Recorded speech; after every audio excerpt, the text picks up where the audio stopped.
guys, it's Ivy. Welcome back to my channel, and today I'm going to be doing an autumn slash spooky season type recommendation video. I think last time I did this, I don't think I talked about any of these books, as some of them I just recently read anyways, but if I did, then sorry. I guess I liked it. And yeah, so moving on is, or I should say first off, is The Invisible Life of Addie LaRue by V.E. Schwab. First and foremost, you must know that I'm going to do a full review of this book. I absolutely loved it. It's one of my favorite books of all time, not even just this year, like of all time. And I'm completely obsessed with Addie's story. This is a book about a girl who wants to experience everything in life. I think it starts off in like the 1600s maybe. Yeah, the 1600s, and she wants to be free to do whatever she wants, and she's going off to get married, and she runs away. Her friend Estelle like tells her, don't pray to the gods after night, because those are not the ones you want to answer. Well, she runs away from her wedding, and she prays and prays and prays and prays, and somebody shows up, but it's not the god you want to, and so she makes a deal and she becomes immortal. She becomes free. The catch is nobody remembers her ever. So every year the devil, his name becomes Locke, visits her and asks her, like, are you ready to turn your soul in? And out of spite, she's like, no, I don't care if nobody remembers me, like, you're not gonna win. Until hundreds of years later, like 300 years later, one day when she's stealing a book out of a bookstore, somebody remembers her, and it's this man named Henry, and we want to know why Henry remembers her, who he is, everything. So that's all I'm gonna say, except for this book is a slow read.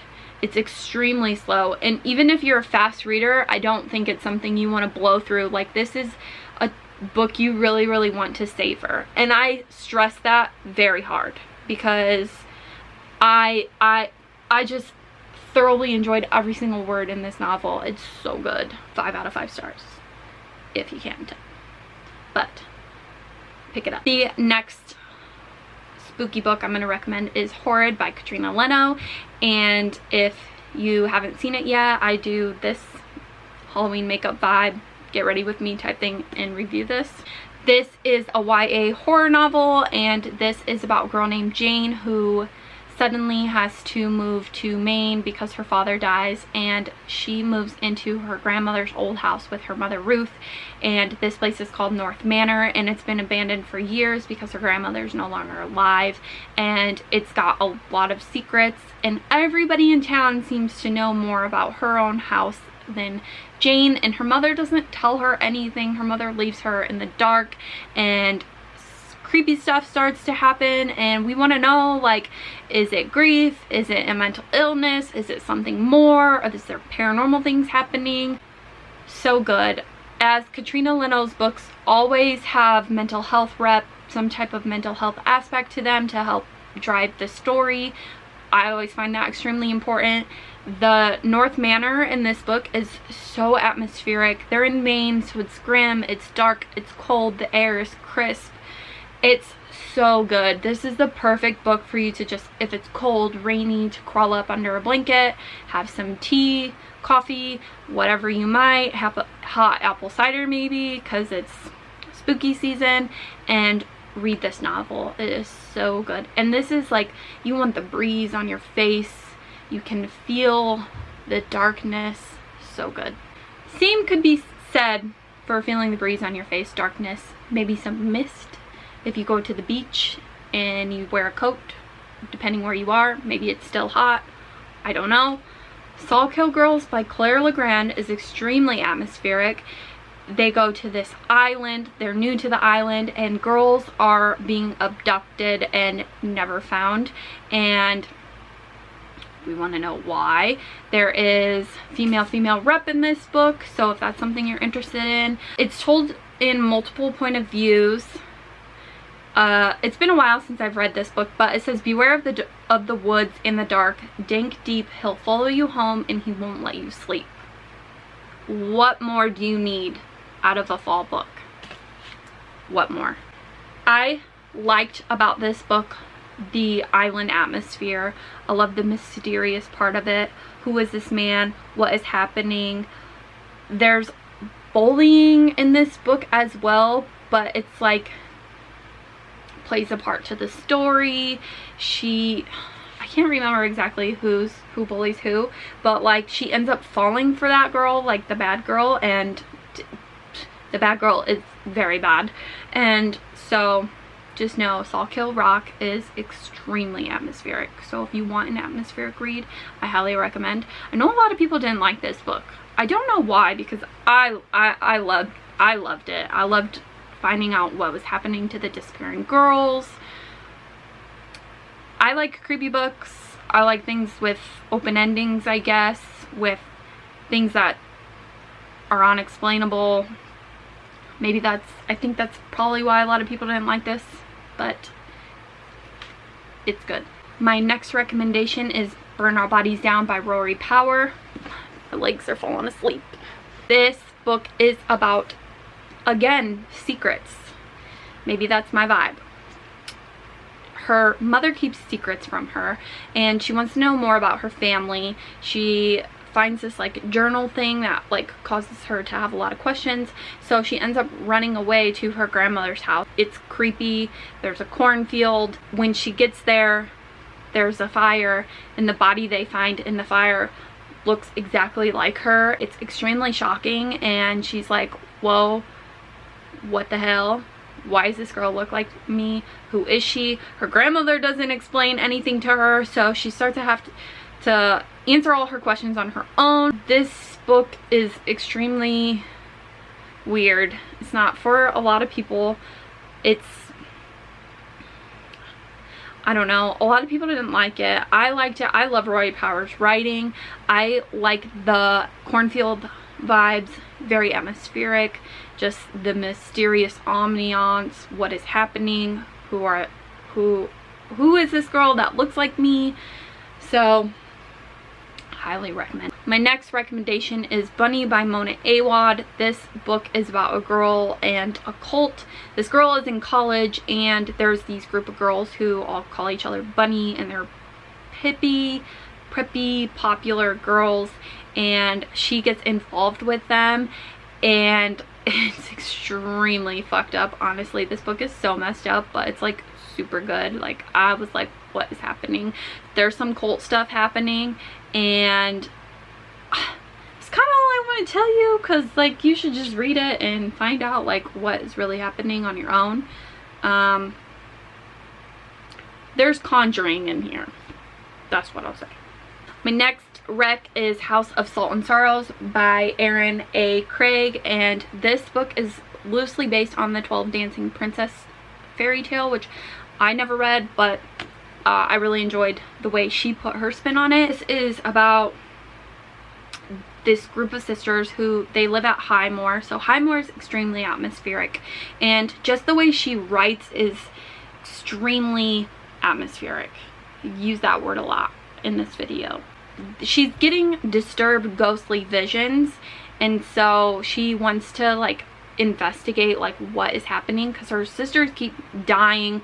Her mother died, everybody around her dies, and like her sisters' feet are like, their feet end up bloody because they're like out all night dancing, and she wants to figure out what is happening. It's been a while since I read this, but she wants to know the strangers that her sisters are dancing with. Like, it's very mysterious type of story. Like the bottom of this says, it's a race to unravel the darkness that has fallen over her family before it claims her next.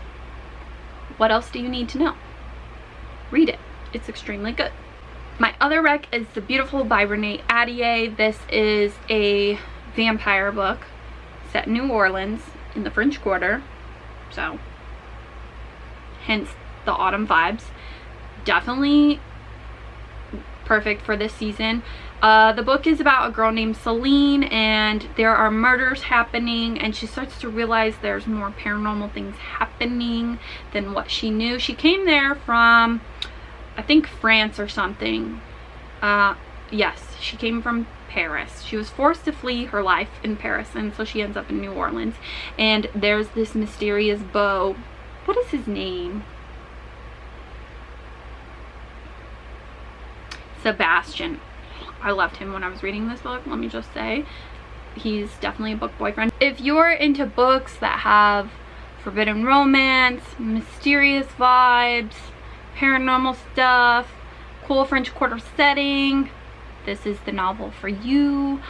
It's been some time since I've read it. I actually really wanted to read The Damned, but I forgot a lot of like the small plot points of this book, so I don't know what I'm gonna do. But there's Creatures of the Night, okay? Pick it up. The final book I'm going to talk about for the autumn season slash spooky season is Ninth House by Leigh Bardugo. I'm sure most of you have read this, if not heard of it, if not read it, whatever, by now, because it's Leigh Bardugo. But this is a dark academia setting, I would say. I think that's how you would place it. This is like the only dark academia book I've ever read. I got others on my list, but so this book is about Alex, and she is at school because they ask her to go there because she can see ghosts, and there's a horrific unsolved crime which Alex is trying to figure out, and all of the secret societies are involved. And like, oh, this is set at Yale, by the way, and I'm reading because I forgot, but I have a full review of this. You can find that link down below if you want to know. There's a lot of sinister things happening, and it's more than anybody ever imagined. And it says they tamper with forbidden magic and raise the dead, and that is extremely true. So if you want like a creepy school setting vibe, highly recommend picking this one up, as it's perfect for fall season because of that. And I don't think like any of the other books I have are like, there's like school involved, but it's not a school setting like this one is. And this, honestly, in my opinion, is Leigh Bardugo's best book, so I highly recommend this one. It's just so eerie and mysterious, and I loved it, so I highly recommend picking this one up. Alrighty guys, that is it for my fall slash spooky horror recommendations. Let me know in the comments down below what you guys recommend for this season. It's my favorite season, so I want to know if you have any good books that I haven't read yet that I should pick up, although my October TBR is quite ambitious. But anyways, that is it for this video. I hope you guys enjoyed it. I hope you guys enjoyed the wig time. I had fun, so I hope you did too. That is it. If you're looking for me in other places, Instagram, Twitter, I'm not very active, Goodreads, you can find that link down below. As always, I hope you guys have a beautiful day. I should say, like, I hope you guys have a spooky day. Fits the vibe. I hope you guys do. Unless you're a scaredy cat, then I'm sorry. I hope you don't get scared. Alright, that is it. May the force be with you. Bye!